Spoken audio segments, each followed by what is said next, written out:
Hi, I'm Harikiran from Creative India here at Singapore. I'm at the Indian Heritage Center with Nalina Gopal, and over the next 45 minutes we're going to walk through the show that she has curated. The show is called The Symbols and Scripts, the Language of Craft. Hi Nalina. Hi. Thank you very much for hosting me, and I look forward to your tour. Thank you for being here. I'm going to start off by telling you a little bit about what the exhibition is about before we start walking you through some of the pieces that we have in the exhibition, the star pieces as well as some of the impressive pieces that we've borrowed from other museums. So Symbols and Scripts, the Language of Craft, is an exhibition that came about because we wanted to connect Indian diasporas who visit IHC, who are part of Singapore society, with their roots. So symbols and scripts, because several symbolisms that are embedded in Indian culture and scripting traditions as well as language as intangibles have traveled with the diaspora. However, the tangible element of crafted traditions and heritage, not all of it has traveled. So we thought it's a wonderful way to bring three of these aspects together and present heritage to the community in a way that would generate some nostalgia yet connections. So in a gist, that's what this exhibition is about. We trace this idea of symbolisms and scripts embedded in handmade objects as far back as the Indus Valley civilization. So let's adjourn to see the introductory section of the exhibition, where we've managed to get seals from the National Museum's collection. Wow. Okay, let's go now. So we had the Archaeological Perspectives introductory section of the exhibition, and the important pieces on display here, which are actually the oldest artifacts on display at the center at the moment, are these seals that have been loaned to us by the National Museum in New Delhi. They are seals dating to the Indus Valley civilization period, and so they are about 5,000 years old. That's the Indus script. That's the unicorn. Yes, that is one of the unicorn seals. So the unicorn seal, as you know, is one of the most popularly discovered seals amongst finds dating to the So Indus this Valley piece, sorry to interrupt, this piece is actually what? How many thousand years old? It dates to 3000 BCE. 3000 BC. Okay. So like 5,000 years old. And on top of the seal, right at the top, you see symbols arranged there in a script format. So this would be the Indus script, which is the oldest script known of in the subcontinent. The Indus script has been boggling minds of scholars for several years now, and it hasn't been deciphered. Whereas we don't know what the script or the unicorn, which scholars still debate. They don't know if it was a unicorn or if it was a two-horned animal seen in portrait. And there's also an incense burner there in terms of the iconography that you see on the seal. Whereas that hasn't been all deciphered. We do know what the seals were used for. They were seals used by traders as independent sort of signatures. They would be transferred to clay tablets, and those clay tablets then attached to bags of goods, which could include shell workings, greens, etc. On the back of the seal, there's a sort of concave shape there with a hole. Through the hole, a thread would have been put, and then it would have been worn around the neck of the trader. So it's something that was very personal. It was kept with them. The unicorn seal is, as I was saying, one of the most popular iconic seals. And in terms of the script, one of the reasons it hasn't been deciphered is because it's always only been found in a short combination. Secondly, like you see on the seal, and secondly, the thing is that it's a logosyllabic script, meaning that one character could represent dual meanings, making it extremely complex to decipher.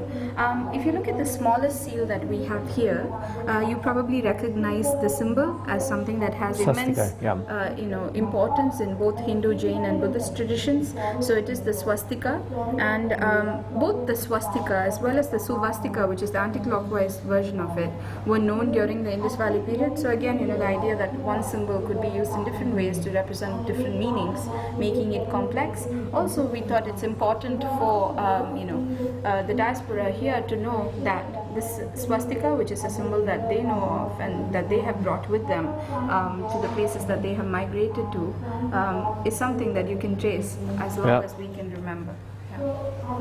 Nice.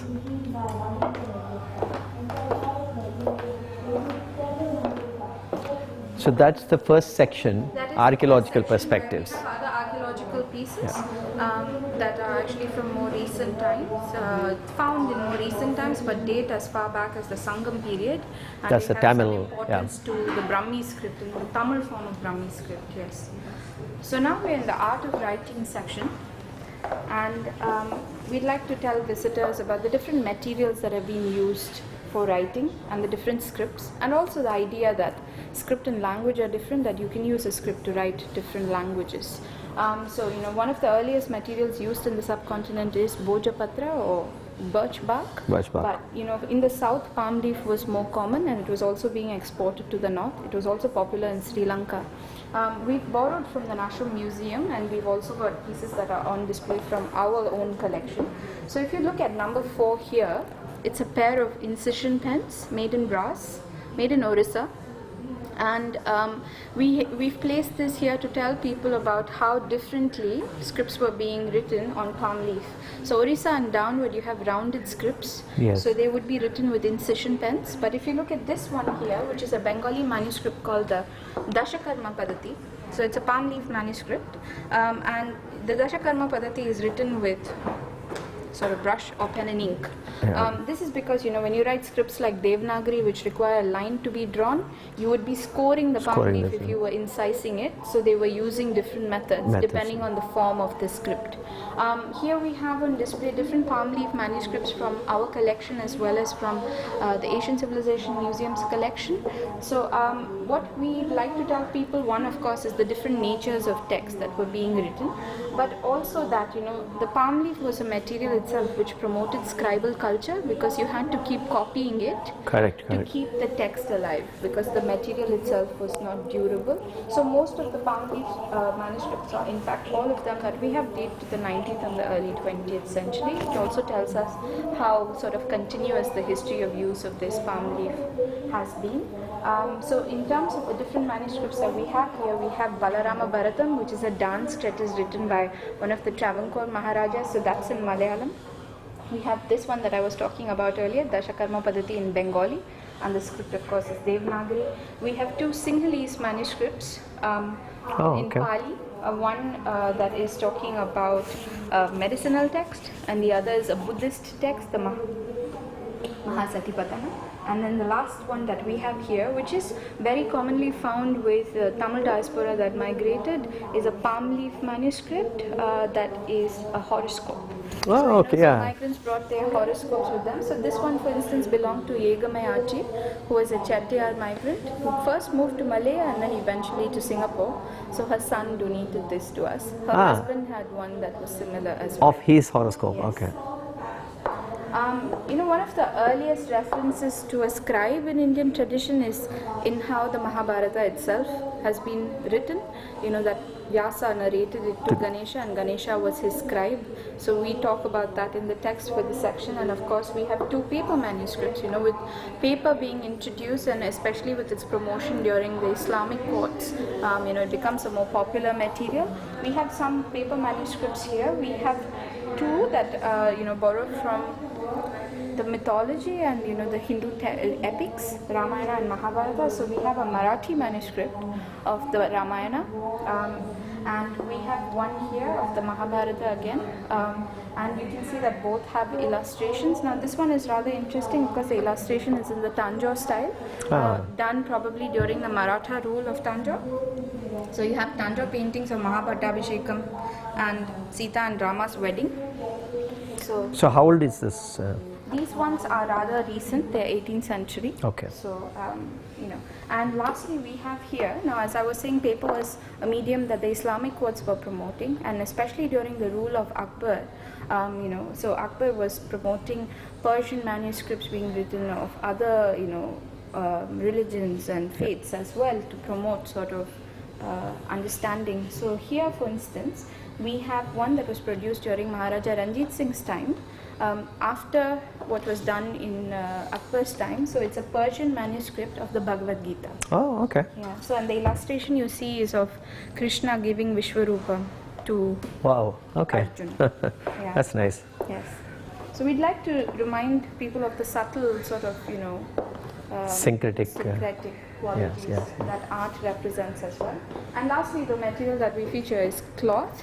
So we have two woven examples here, both incidentally woven by Muslim weavers for Hindu communities. That one definitely woven for the priests of Benares. So it's a Kashmiri shawl woven with inscription throughout. So running from bottom to up, you have repetitive inscription saying Shri Vishwanath Ganga, noting the patron deity as well as the most important river there. And you will see that it's been woven with extreme skill from both sides. So you see in the front as well as in the reverse, showing us how complex their use of technique was as well. Wow. On this side, we have a Banarsi brocade. So it's been woven again, entirely it's gold tissue with repetitive inscriptions reading Hare Rama, Hare Krishna, and you have repetitive icons featured here of Radha and Krishna as well. So again, the idea that it's being woven for communities of a particular faith by another faith, because art sort of transcends all of this. We spoke about some of the different manuscripts that we have there, and then here we're also talking about why writing was being done, why some of these art forms were thriving as well, was because there was a storytelling tradition in many parts of India, and we have two examples here. The one behind us is actually all in velvet with gold thread embroidery done in Surat. Oh yeah. All of the writing is actually cuneiform, so you can definitely tell that there's a West Asian influence here. It tells the story of Darius the Great. And on the backing, there's Gujarati inscriptions. So, the connection is really the Parsi community here. And this would have been used as a backdrop for Parsi theatre performances. In Singapore too, in the early years, in the early 20th century, there was Parsi theatre, but it has disappeared. So we thought it would be a nice way to remind people of this tradition that has been there in the past. And this is from what? Telangana, Andhra Pradesh? Yes, it's from Telangana, and it's a cotton painted scroll which tells the story of the Padmasali weaving community. It would have been commissioned by the community from a local artistic community as well. It would have been used as a storytelling aid when it was brought around to tell the story of the Padmasalis. Of the Padmasalis. Of the Padmasalis. So it's about 9 meters long, but of course we don't have adequate space here to display the entire painting. So we show you about 4 meters, and the prime protagonist is Bhavana Rishi, who is their progenitor, and the myth goes that sage Markandeya summons him and he emerges from fire holding a ball of thread, and the ball of thread is said to have emerged from the navel of Vishnu. So they're tracing their descent to Vishnu. Okay. Yet again here, now this is a scene where he's en route to Kailasha to see Shiva, and he's riding a tiger which Shiva has asked for. So he's now he's taking the tiger. Okay. And he's going to turn victorious, and he'll proceed, and you can see him here with Shiva. So the idea is that when he arrives in Kailasha with Shiva seeing the tiger, the skin separates, and that's how he has his tiger skin. So again, they're sort of claiming their descent to Shiva as well. And for us to remember that some of these artistic communities extremely talented, but perhaps not very high up in the social ladder. And these were ways that they were able to sort of endorse their own position. Also, because it is the story of a textile-related community, the visual culture here is so rich. Yes. All of the attention to detail in terms of costumes is tremendous. So, it makes it a visually stunning piece. Now, this piece is on loan to us. This craft is still alive? Not so much, no, but in terms of painted scroll tradition, the Cherial tradition is more alive. You have craftspeople still working on it. So, in terms of this painting, this is on loan to us from the Asian Civilizations Museum. Now, unfortunately, right at the end of the painting, usually there's a panel that would have had script. Which would have noted when this was painted, who the artist was, and a little bit more information. However, in this one, except for a few remnants of Telugu characters, the inscription does not survive. But there is a comparable example in the British Museum's collection, based on which this has also been dated to the second half of the 18th or the early 19th century. Early So, 19th century. yes, Okay, so, okay. that one has the information in that. So script plays an important role. Which in British different museum, mediums. museum is it? Only one, the British Museum in okay. London. Oh, in Yes. London. Okay. From here, I'd like to talk about how writing was also an important artistic outlet. So, especially in Islamic culture, the portrayal of form was taboo. So, the word itself took on artistic character, it became an artistic outlet, and calligraphy is a very important artistic Yes. form. And it's not just that, it's also that, the word itself had the power to transform an object from profane to sacred, and perhaps even have healing power. So I'm going to show you two examples here. One is on loan to us from the National Museum and the other from a private collector in Singapore called Peter Lee. So here we have an abkhura. Abkhura is Persian, the word, and it means water vessel. This is one of the most complete examples, which is in the Bidri tradition, which comes from the Deccan region. Deccan, yeah. It's one of the most complete examples because it has the bowl, the lid, as well as the saucer. Now, before I talk about the inscription, if you look at the aesthetics of the lid as well as the saucer, it has quite close resemblance to the trade textiles that have been coming out of Masulipattnam, etc., that area. So it's the poppies. So there's some sort of artistic connection between the communities that are making textiles as well as this. Now, if you look at the inner circumference of the bowl, you'll see that it's completely inscribed in Arabic, and the innermost circle is proclaiming Allah as the healer. So the belief was that if you drank water from this bowl, you would be healed of whatever ailments you had. The same idea comes across here, where this textile seems to have talismanic properties. So it is a brocade, but it's a brocade on cotton. And each of the medallions there has the inscription Al-Afia, meaning, good health be bestowed on the wearer. So again, the belief that if you had this textile upon you, wearing it, then you would be protected. Wow.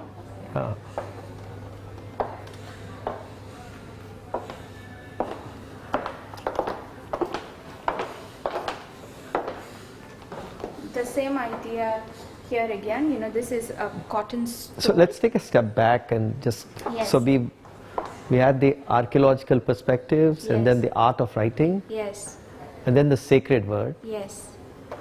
Now We're we still move in on the to sacred word sacred word. section. Okay, so this is So still okay. I'm just going to quickly talk about okay. this piece, and then we'll move on. So this is a hand-dyed cotton stole with khadi print, or silver ink print, and each of the medallions here has the word Allah. Again, the idea that the word had protective powers, that it could transform a profane textile into something that had protective sacred, powers. It was talismanic. Talk about. So this is cartography, cosmology, and From here, astronomy. we are moving to another aspect where we're looking at cartography and cosmology as well as astronomy. I'm going to talk about cartography because that's one of our star pieces here. Now, some of the oldest maps that we know of in India are from the pilgrim map tradition, and these are largely from both the Hindu and Jain traditions. So we have one example each from these traditions, and one piece that is here behind me is a Satrunjaya Pata. So it's a cloth painting, and it's a cloth painting made in the Jain tradition. The idea was that such cloth paintings would serve as visual surrogates for pilgrims who could not visit the actual site. Satrunjaya is a very important pilgrim site because it is the place of enlightenment of the first Jaina Adinatha. So, it is a very important complex for the Jains. However, if you look at this painting itself, you'll understand that the topography is quite inclement. You have rivers at the bottom of the hill. There are several shrines. So it is quite difficult for, say, somebody who is aged to navigate. So the idea was that such cloth paintings would be specially commissioned. If you look at the inscriptions, there are different people acknowledged here as donors. As donors. So we know that it would have been different members of the community who came together to have this commission, and then it would be hung in a Jain temple that's nearer people's homes so that they can visit and earn the same amount of merit as visiting Shatrunjaya itself. Wow. Shatrunjaya is in Oh, I see. Tirutharam Palitana complex. So distributed pilgrimage ka hai. Wow. Now here we have a sort of a map, a topographic It's Kashi. study of the Ghats of Benares, Kashi. And again the inscriptions give us the names of the temples and the shrines. Oh, these are all the. Yes, in Devanagari, both give us the inscriptions in Devanagari. So you treat this as a map, basically. It That's is. what you mean, Yes, cartography. Okay. Yes, we treat these as maps, and they're almost infographic-like. Yeah, if you look at it, it is an info. Yeah, I mean the contemporary world, it is an infographic. Yeah. It is, and it's just Wow. I mean, the actually, it's visual imagery behind it that comes together, and how script has been subtly woven into it. And of course, we want our collection, and this is not particularly an easy subject to communicate to children. So wherever we can, there is something that is introduced to make the collection more accessible to children. So here, for instance, there's a puzzle. Oh, okay. So you made this for this show. Was a puzzle made You for this just show, yes. okay. So Wow. children can solve it. As you can see, somebody has managed to. Whose idea was this? It's our education team. Ah, Yes. wonderful. We're slowly shifting to talking more about symbolism in tradition, and again with the diaspora, one of the things that has traveled with them are performing traditions. Correct. They're all still connected with some of the dance forms or music forms that they know of, and it's a very important way for them to keep in touch with their roots. Several children go for classes to learn these performing art forms. So we thought it's nice to sort of incorporate these elements, because it would also help bring in programming aspects that could augment the exhibition. True. So here we are in the behind the mask section, the idea being that the mask, once you have a mask on, you represent something other than yourself. And in many ritual dance forms, it also sort of allows the transformation, in terms of spirit transfer and all of these things. So, we talk about these different ideas here, and we have 4 masks. Is that also a mask? Here. It is. I'll tell you about why there's a mirror fixed there in a little while. So this one is a Purulia Chow mask, comes from Bengal, West Bengal, and it's of Kali, which is why you have held it from below.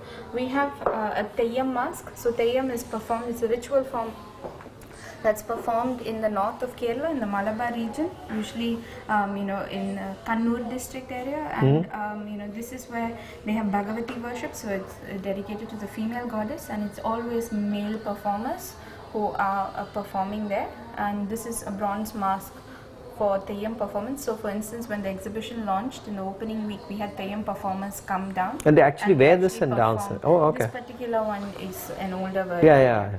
Yeah. And we have 2 examples from Karnataka as well, from the Bhuta dance tradition.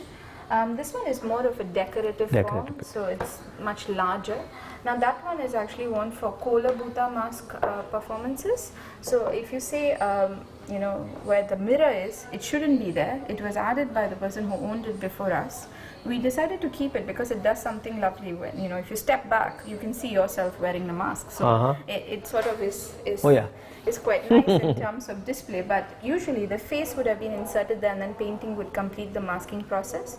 So that's what that is, and it's in silver. Nice. And you can see, because the snake or the naga is very much propitiated in this region, you find that it's very much part of the iconography that has been incorporated as well. Nice.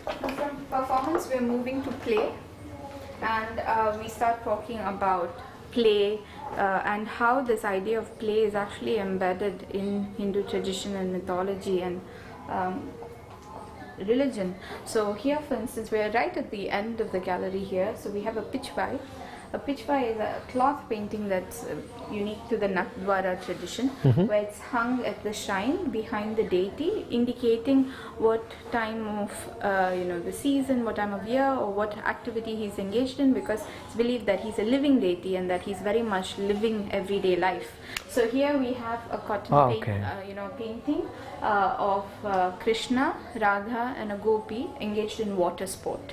The idea being that we're saying that So it's like a scuba diving kind. Wow. the entire thing is a lotus pond. Yeah. This is again from Andhra Pradesh.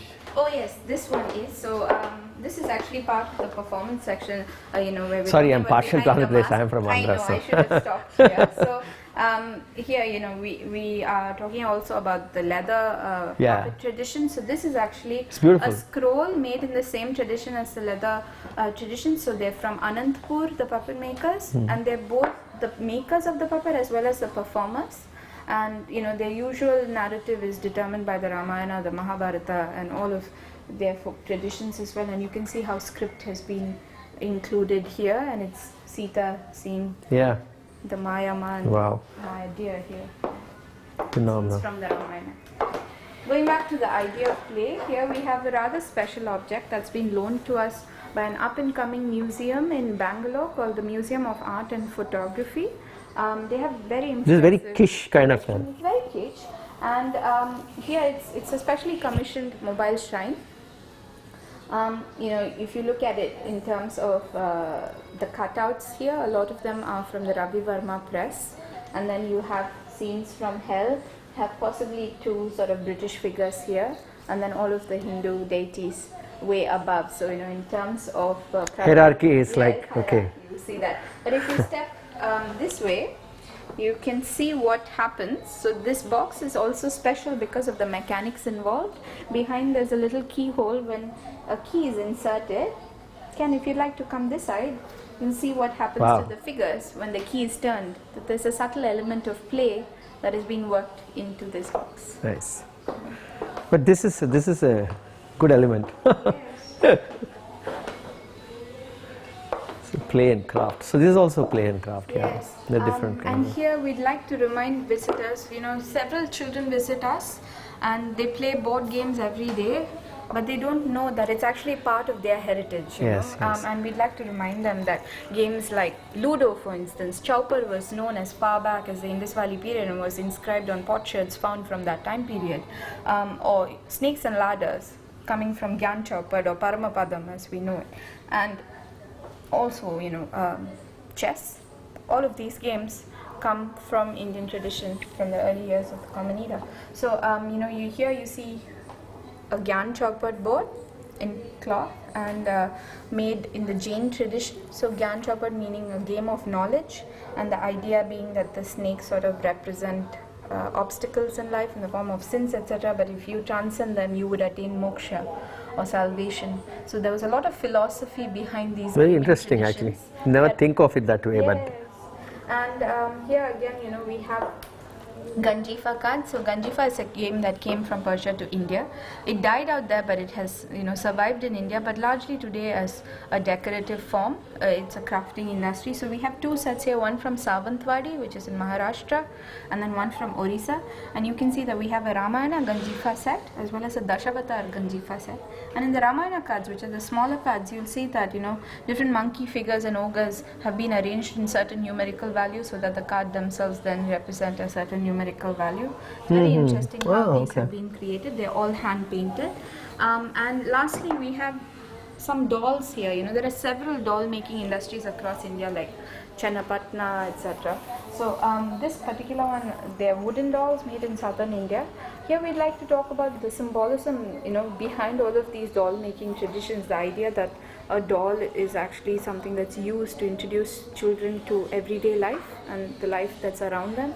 So here, you know, a subtle way to introduce the idea of music and dance to them. It's a musical troupe with a lead female dancer. nice. You know, in terms of fashion too, when we talk about everyday life, fashion is another aspect. But we see that there's a lot of symbolism that has been embedded in what craftspeople are creating, be it in textiles or jewelry. So here, for instance, if you look at the jewelry that we display, if you take the manga mala, which is a necklace made with mango motif, you know, it's something that can be traced. The design itself of a manga mala can be traced at least as far back as the Chola period, as you see it in the sculptures of that time. For instance, we are in Singapore, and we'd like to remind visitors that the name Singapore itself Yeah. has Indic roots. You know, from Singapura, it's owed that Correct. name. So we have Singha motif earrings here, so that we can talk about some of these ideas. Yes. And remind people of the civilizational links between the regions that we are occupying today and then where we come from. So the idea is to use the symbolism to talk about these as well. Now in terms of textiles, color is one way to introduce symbolism, and this is called a mama pattu. A mama pattu, the word mama means maternal uncle, Yes. and in Tamil pattu means silk. So these are cloths that are specially commissioned for the Chettiar community, and it's especially worn by the maternal uncles of the bride and groom during the wedding. Okay. It helps to identify the maternal uncle because he has specific rituals that he has to perform. Yeah, we have to carry the Yes, so the pink bride. was yeah. fashionable and still is fashionable. And these were specially woven in Kasi or Benares for the Chettiar community. So Wow. we have an older example where initials have been inscribed, because the Chettiars always mark their personal possessions with initials. They come usually from large joint families, and that way ownership is very clear. And that's a more recent example that has been woven in recent times. Wow, nice. Now, the sari and the dhoti are two of the most ubiquitous drapes, and we have two examples here on loan to us from the Museum of Art and Photography, both that have been heavily inscribed. Now, both of these would have been part of a bridal trousseau, and you can tell from the grandeur as well. And I'm going to talk about one of them. It gives us a sense of the patriarchal society that could have been commissioning these kind of saris. So if you read the inscription, it says Pati Seva Nari Dharam. If you want me to translate it, of course, means serving your husband is your wifely duty. So it sort of gives you a sense of what Yeah, at that society time, what was the demanding of the woman, and how that has of course changed with time. But this idea of script being included Included in the them. sari is a tradition that you find in practice up to about the independence period, and then slowly it disappeared, but now it's being revived. So there's a Sada Saubhagyavati Bhava sari that the Dastakari Hat Samiti has, for instance, commissioned in recent times. Okay. So this idea of using script so that the craftspeople who not always had formal education, but they came from more informal sectors, so the use of script to introduce back literacy to them is something that we talk about in the exhibition, and I'll come to that a little later. So you call this section fashion forward. Yes, forward, because fashion is always repeating itself, and we are all constantly bringing I saw something there with India is Akhand Bharat. Yes, we can see that. It's very interesting that Yes. So it's map of Akhand Bharat. Here the idea is we're talking about how fashion itself. some people still want it back. This is on. So I won't comment on that. But in terms of this skirt itself, it is a symbol of the nationalist movement. So these have been. I'm saying these because it's a pair, and we'll look at that in a moment. But these are brocade skirts, and specially commissioned. And you can. But I'm see how the surprised even craftsperson- Burma and all that. Is that Yes. Thailand, Malaysia? I mean, A little that's bit of it. a little bit of that. So it. Can you have a shot of this?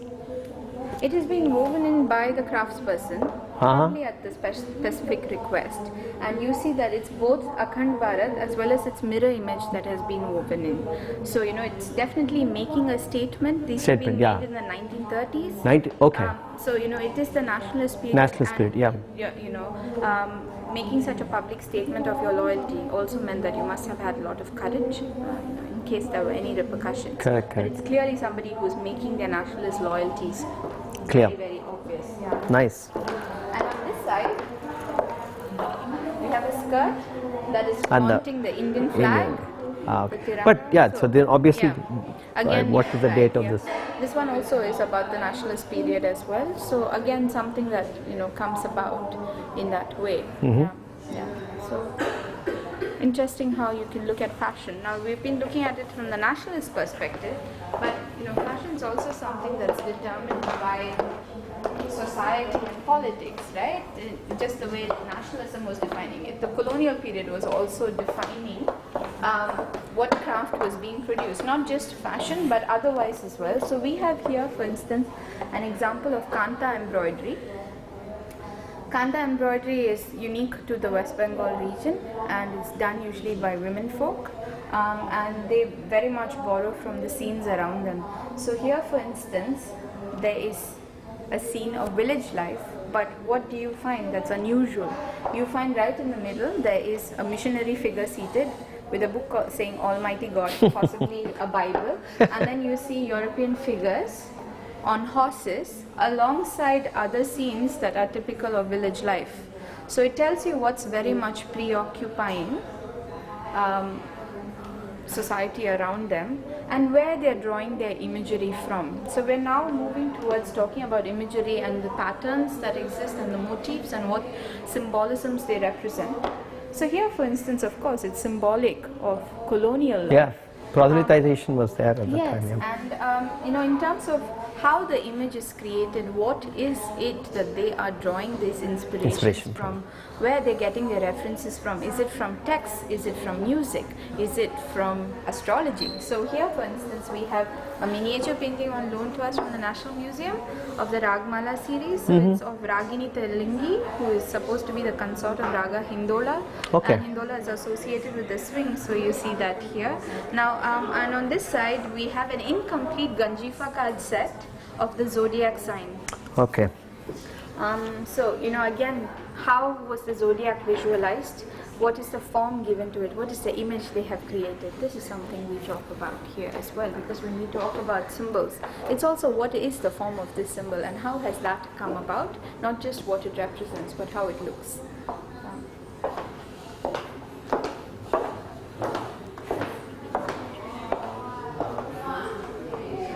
Talk about these patterns, we say perfection because this immense amount of perfection that has been achieved, even though it's been made by hand. And you know, here we actually look at different examples, each being inspired by nature or even geometry, for instance. I'll talk about number 11. It's actually a special piece in our collection. It's a barutdan. So, you know, it's actually a flask for gunpowder, and it's made to look entirely like a nautilus creature. So it has a very strong reference to the sea. So, you know, in that way it looks like a shell or a mollusk. You know, and then you find that mother of pearl ivory has also been used to sort of reinforce that idea, and it's made entirely of wood otherwise. And in terms of the lid, it has a gourd. So, you know, all of this reference from nature is very strong here. This is highly decorative. It would have definitely been commissioned for somebody who's nobility and above, because, you know, it would have had sufficient expense attached to it. And these kind of barutdans would have been made in this tradition by members of the Khatri caste in Rajasthan, typically, who are craftspeople as well. You know, we were talking about the mango. So for here, for instance, we have a bidri hookah base, also in the mango shape. So again, we're talking about how the mango has several sort of pan-Indian references, and how that is a ubiquitous shape that you see in terms of a motif in several Indian traditions. Because a lot of these traditions, be it the lotus, the makara, the naga, the fish, etc., you see in many Indian objects, textiles, or even architecture that you find in Singapore. But we'd like to remind people of the symbolism that's attached. We were looking at patterns, you know, but we'd also like to talk about how these patterns have had an influence outside of India. And we're in Southeast Asia, so here we bring to you textiles made in India for the Southeast Asian market. So I'll start with this one, which is the oldest one that's here, dates to the 15th to the 17th century, and you can see block printed onto it the geese or the Hamsa motif, which was a very popular motif exported to especially the Indonesian region. Okay. Behind that, you have a dodot. Now, dodot is actually a fabric that would have been worn around the waist by men and largely by the royalty, because trade textiles of this sort were reserved for nobility or royalty. You had to be of a certain stature to wear it. So Indonesian royalty would have. And this particular motif, the waterfall motif, so it's why it's called Tirtha Teja, Tirtha Nadi, was very popular in the Balinese and the Javanese context. So you find that this is something that has outlasted even, you know, the period of export of British goods to Southeast Asia, where now local production of textiles is happening. This motif has lasted and continues to have influence even today. And then here, for instance, we have a hand-painted Buddhist manuscript wrapper. It's from and Thailand, is it? it's made for the Thai market, made in India for the Thai market, and you can see that all the celestial figures drawn here are extremely Thai in appearance. So they were able to adapt and cater to the markets they were supplying to and modify their motifs as well, which is why they were immensely popular. Not just the patterns that they were traditionally producing for the local markets, but they But could also produce new get the ones designs. that were going for the So they were getting the international designs and then Yes, doing they it were, as They well. were looking at it and then producing. Now, one of the traditions that was very popular for Coromandel Coast textiles was kalamkari, as we know it today, or hand painted cloths. And here, for instance, we've created this contemporary crafting scripts platform where we've borrowed pieces from the Dastakari Hath Samiti's Akshara project, which was a special project that was, I was saying earlier, was used to introduce the idea of literacy back to craftspeople by asking them to include calligraphy in their works. So here, for instance, we have a kalamkari of Jaya Tree Jetli of ji Life. was behind Exactly, this, it was Jaya Jetli ji of Dastakari Hath Samiti. And here you have the Tree of Life motif, which was again a popular motif in export cloths made for the Southeast Asian market, and it's been done by master craftsperson Niranjan. So and you can see how he has included Telugu calligraphy everywhere, and it's making reference all of the words to the motifs that you find traditionally in kalamkari. So, this is something that is beautiful. Niranjan is also going to be coming down here in the month of April. Oh, so, okay.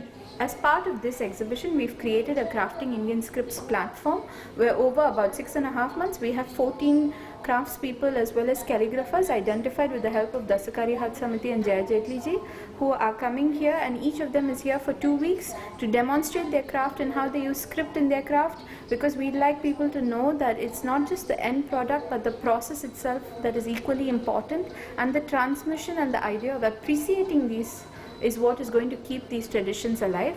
Also, we wanted people to understand that what they see in the past perspective is also relevant today, because several of these crafting communities continue to exist, and they're producing these things, and it's only by appreciating it and patronizing it can we see a thriving existence of these. One of the other contemporary pieces that I'd like to point out to you is this one. So we were looking at a storytelling aid earlier, for instance this Telangana cotton scroll. Here we have a kavad.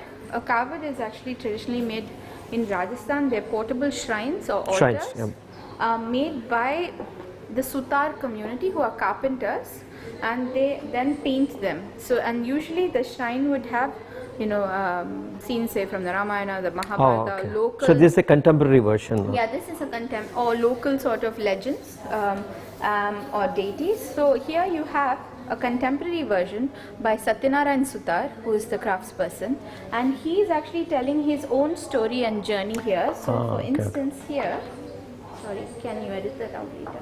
So for instance here, you find that he is actually, juxtaposing imagery of him having to learn to use a computer alongside his traditional craft of a carpentry workshop and all of this. Just the challenges that a traditional craftsperson is undergoing in contemporary society. Also that of migration, for instance, from more rural parts of India to the cities. And you see here, for instance, families migrating. So just the challenges that these craftspeople are having and questioning their own position in society is something that he's addressing through his craft, and there is script included in this. He's made this for you, or he just made? This is actually made for the Akshara project. But we have had a special one made for us that's traveling. So it was shown at Kala Utsavam at the Esplanade, for instance, in November. So it's a contemporary art meets craft. Yes, it is. So I'll take you from here because some of these pieces here are going to be rotated. So as and when the craftspeople come, we will put up some of their works as well. So I'll take you now to the Crafting Indian Scripts platform. So we are at the Crafting Indian Scripts platform, where I was saying earlier that over the 6.5 month period, we have 14 over craftspeople coming from India to demonstrate, as well as calligraphers, to demonstrate the use of script in their particular craft form. So currently we have a master craftsperson in papier-mâché from Kashmir, Fayaz Ahmad Janji.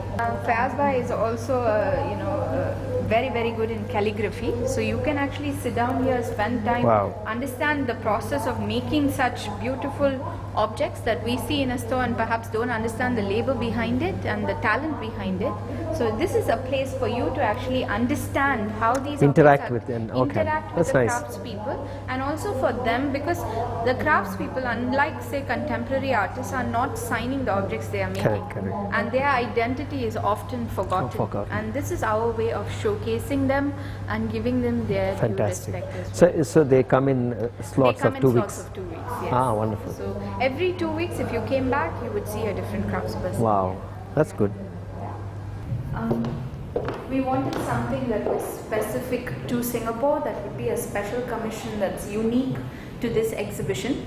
And we also wanted it to be made in Singapore with some material that was unique to Singapore.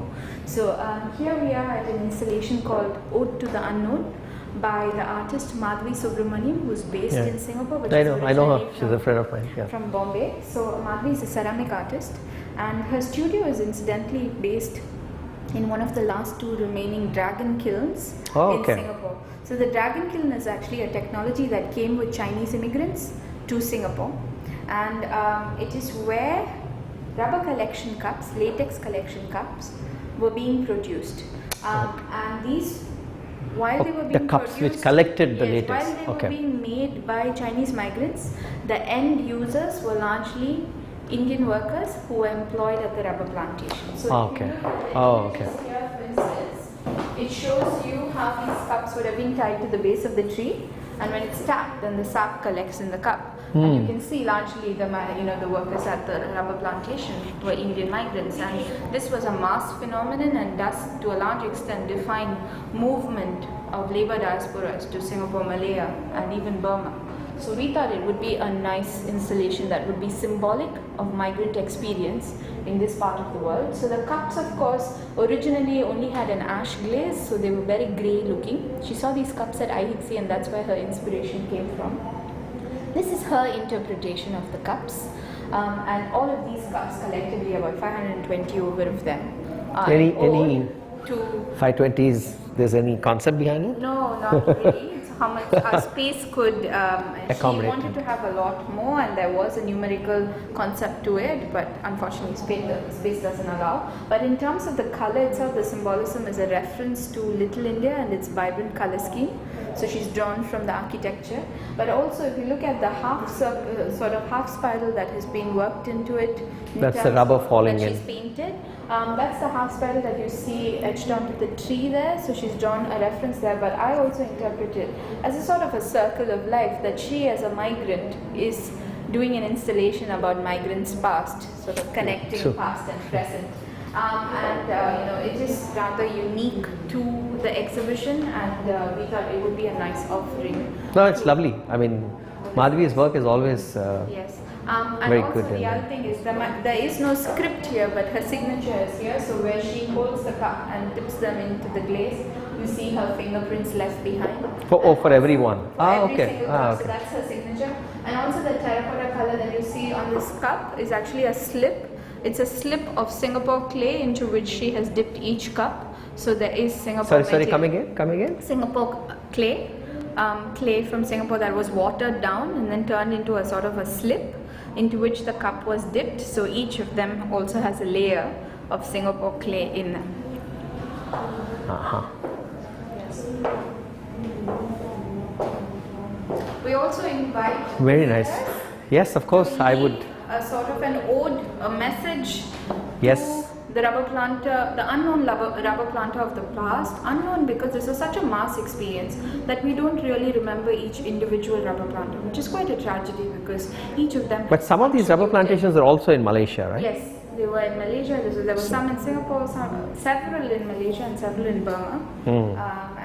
So we thought this region, when you look at migration, it's very much interconnected because movement out of India, if you, for instance, if you came from Calcutta, the ships came via Burma. If you came, out of India, many of them arrived in Malaya and then to Singapore. So it's all very much interconnected.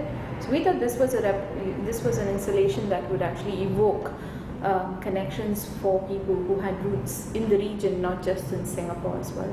So if you'd like to leave your message. Sure, I will. I'll collect my thoughts and then Yes. I will after the. Yes. But I really like Madhavi's leaving that. I mean, she in some pieces I know her work. Yes. She not necessarily leaves a fingerprint, no. but it sort of ties in very well with you know what your theme is Yes. in terms of leaving her print, Her imprint. there. imprint, Yes. yeah, a symbol. Yes. And I like that. The half spider.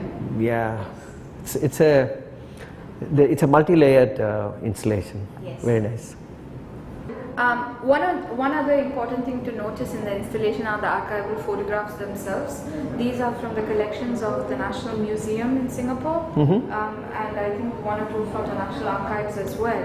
And you can see how the Indian rubber planters were not just men, but there were also women. Women, yeah. And I think that was a huge personal connection for Madhavi. When she saw the photo of the woman, she was really thrilled that there were women on the plantation, and she had a message for women of the past as well. So there are many layers to this installation. Yes. And I think apart from its vibrancy and the material itself.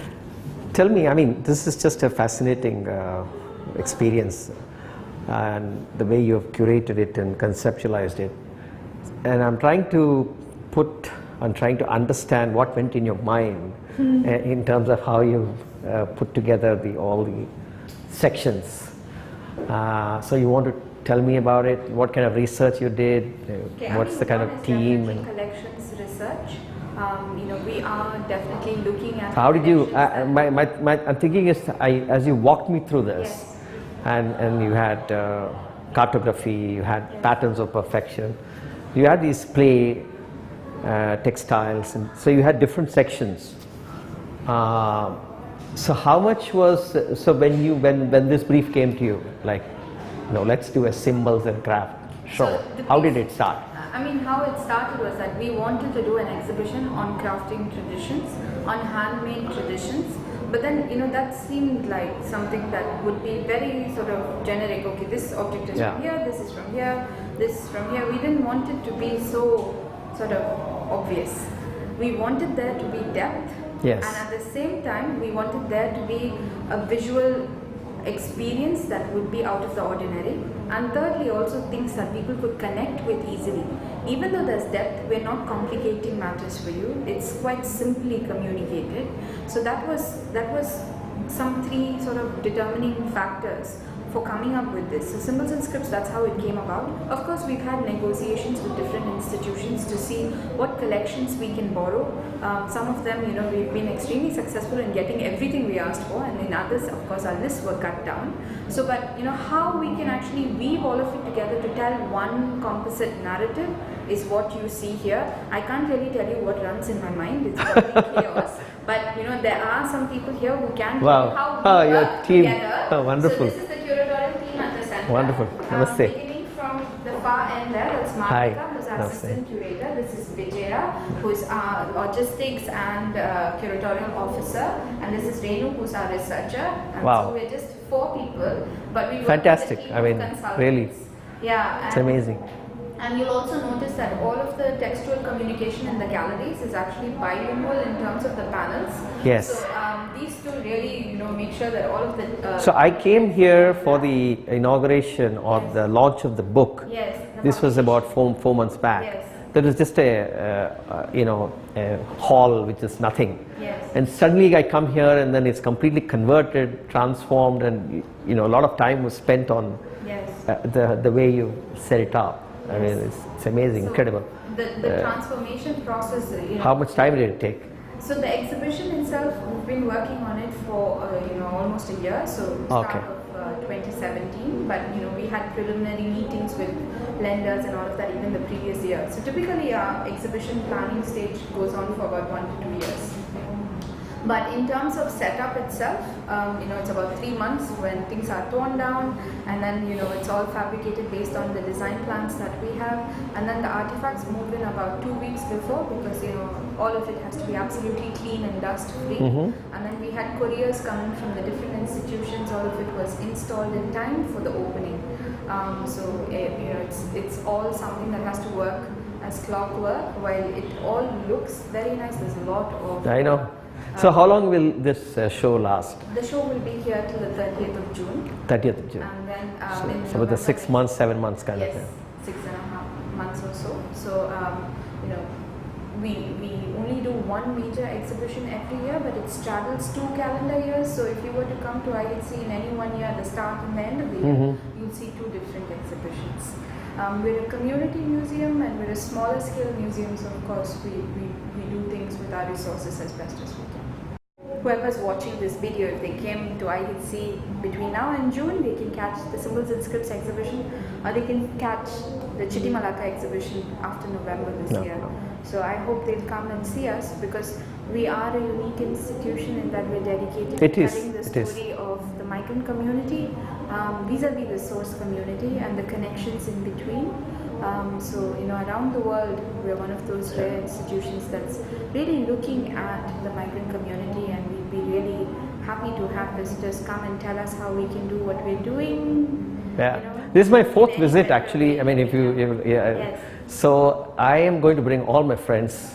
I have a lot of friends transiting through Singapore. Please do, So, yes. and I'm going to bring all of them, because it's I don't think so any other I mean, I haven't seen so much invested by a government into the migrant community and given homage to, given that kind of respect. So we are The kind of funded by the facility that this Singapore has been created is fantastic. And yeah, I mean, the 2 times that I came earlier with Makranji also, we were just blown away with the kind of Thank you very much. And Thank you. for doing this. Yeah. thank you. Wow, thank you so much. It was just a fantastic exhibition, and thank you so much. Thank you for coming, and we hope to see you again. Thanks. Thank you.